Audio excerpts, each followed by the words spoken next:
ఈరోజు నేను మీ ముందరికి రావడం ముఖ్య కారణం,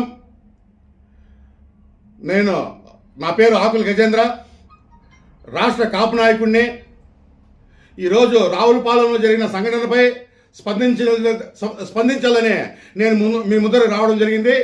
ఈ టైంలో నా మిత్రులైన విలేకరులందరికీ కూడా ఒక మాట చెప్పిన వెంటనే అందరూ ఎక్కడెక్కడ ఎన్నో కార్యాల్లో ఎంతో బిజీగా ఉన్నా నా ప్రెస్ మీట్కి మీరు అందరూ వచ్చిన దానికి మొట్టమొదటిగా నా తమ్ముళ్ళైన విలేకరులందరికీ ప్రతి ఒక్కరికి పేరు పేరున నేను వందనాలు కృతజ్ఞతలు తెలియజేసుకుంటూ, ముఖ్యంగా నేను ఎస్సీ ఎస్టీ బీసీ మైనార్టీ అందరి వర్గాల్లో నేను చెందినవాడిని.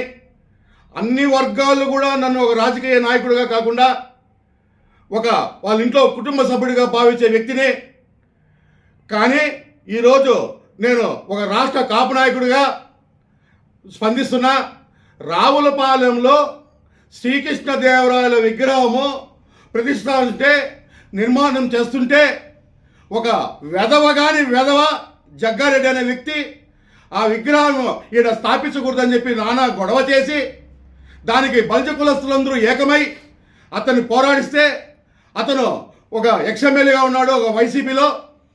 పోలీసు వాళ్ళు కూడా అతనికి మద్దతు ఇస్తే ఆ పోలీసు వాళ్ళు కూడా ఎదుర్కొని బలిజ కులస్తులందరూ కూడా రంగరంగ వైభవంగా శ్రీకృష్ణదేవరాయల విగ్రహాన్ని ఆడ పెట్టినారు. కానీ అది ఓర్చుకోలేక ఈ జగ్గారెడ్డి అనే వ్యక్తి శ్రీకృష్ణదేవరాయలు గారి చిత్రపటాన్ని కిందికేసి కాలుతో తొక్కడము ఎంతవరకు సమంజసం అనేది కూడా అడుగుతున్నా. దీనికి నేను ఒక రాష్ట్ర కాపు నాయకుడిగా, రాయల్ పీప్ ఫెడరేషన్ ఆర్పిఎఫ్కి ఒక జాతీయ నాయకుడిగా, కాపునాడుకి ఒక రాష్ట్ర నాయకుడిగా మీకు అందరికీ విన్నవించుకుంటున్నా. మన రాష్ట్రంలోనే కాకుండా సౌత్ జోన్ 5 రాష్ట్రాల్లో కూడా ఉన్న బల్జ సంఘాలు అన్నీ ఏకమై ఆ జగ్గారెడ్డి అనే వ్యక్తి పైన తీవ్రంగా యాక్షన్ తీసుకోవాల్సిందిగా నేను ప్రతి ఒక్కరికి వేడుకుంటున్నా. ఎందుకురా అంటే ఏ రాజకీయ పార్టీ అయినా సరే రావాలంటే దానికి పునాది కాపులే. కాపులు లేకపోతే రాజకీయం లేదు. ముఖ్యంగా ఏపీ రాజకీయాల తలరాతును మార్చిన గొప్ప వ్యక్తి, ఎవరెస్ట్ శిఖరాన్నే తలదన్నే మహోన్నతమైన వ్యక్తిత్వం ఉన్న మహాశక్తి, మన అందరి వాడు, అన్ని వర్గాలను కలిపోయే వ్యక్తి డిప్యూటీ సీఎం పవన్ కళ్యాణ్ గారు. ఆయనకు కూడా మేము ఈ సమాచారం చేరవేస్తాం. ఖచ్చితంగా దీనిపైన తీవ్రంగా యాక్షన్ తీసుకుంటాం. అదేవిధంగా గౌరవనీయులు ముఖ్యమంత్రి చంద్రబాబు నాయుడు గారు కూడా ఈ దృష్టికి చేరుస్తాం. లోకేష్ బాబు కూడా చేరుస్తాం. దీనిపైన మేము చాలా తీవ్రంగా పోరాడతామనేసి కూడా నేను సగౌరవంగా తెలుపుకుంటూ, ఏ జగ్గారెడ్డి నీకు వగుంటే కాపులు తగిలే దీనికి నువ్వు తట్టుకోలేవు. కాపుల సునామీలో నీవు మట్టుగట్టుకుపోయి కనుమరుగైపోతావు అనేసి కూడా నేను ఒక రాష్ట్ర కాపు నాయకుడిగా హెచ్చరిస్తున్నా తీవ్రంగా. దీనికి బహిరంగంగా జగ్గారెడ్డి నువ్వు బహిరంగంగా వచ్చి శ్రీకృష్ణదేవరాయల విగ్రహం ఎక్కడైతే నువ్వు అడ్డుకున్నావో అక్కడ వాళ్ళ శ్రీకృష్ణదేవరాయల విగ్రహం పాదాలు పట్టుకొని క్షమాపణ చెప్పేంత వరకు నిన్ను వెంబడిస్తూనే ఉంటాం పంచుకులస్తులందరూ అనేసి కూడా నేను ఘాటుగా హెచ్చరిస్తున్నా ఒక రాష్ట్ర కాపు నాయకుడిగా. దీనిపైన వైసీపీ వాళ్ళు కూడా చెప్తున్నా, కాపులు లేకపోతే వైసీపీ పార్టీ కూడా లేదు. ఇప్పటికే కాపులను అందరినీ అణగదొక్కేసినారు. ఉండే వాళ్ళని కూడా అణగదొక్కంగా మీరు చాలా తప్పు చేస్తున్నారు.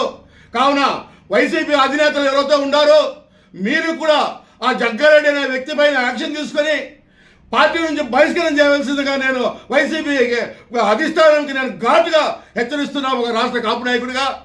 కావున మళ్ళీ ఒకసారి చెప్తున్నా, ఎక్కడెక్కడ బలిజ కులాస్తులు ఉన్నాయో సంఘాలు ఉన్నాయో అన్ని సంఘాలు ఏకమై జగ్గారెడ్డి మన శ్రీకృష్ణ విగ్రహం పాదాలు పట్టుకొని క్షమాపణ చెప్పేంత వరకు మనం వదలకూడదనేసి కూడా నేను మీ అందరికీ ఒక రాజకీయ నాయకుడిగా కాకుండా మీ అందరికీ ఒక కుటుంబ సభ్యుడిగా వినిపించుకుంటున్నా. ఎందుకంటే నేను ఎన్నో చోట్ల ఇప్పుడు రెడ్లు అందరూ వేమన విగ్రహం నరసింహారెడ్డి గారి విగ్రహం పెడతాంటే కూడా అక్కడికి నేను ఎంతో సంతోషంగా వెళ్ళి వాళ్ళకి సపోర్ట్గా ఒక అన్నదమ్ములుగా నిలబడి ఆ విగ్రహాలు కూడా చేసిన. నందమూరి తారక రామారావు గారు ఎన్టీ రామారావు గారు విగ్రహం పెట్టినప్పుడు మేము ఎంతో సంతోషంగా సాయం చేద్దాం, అండదండలుగా ఉన్నాం కాపులందరూ.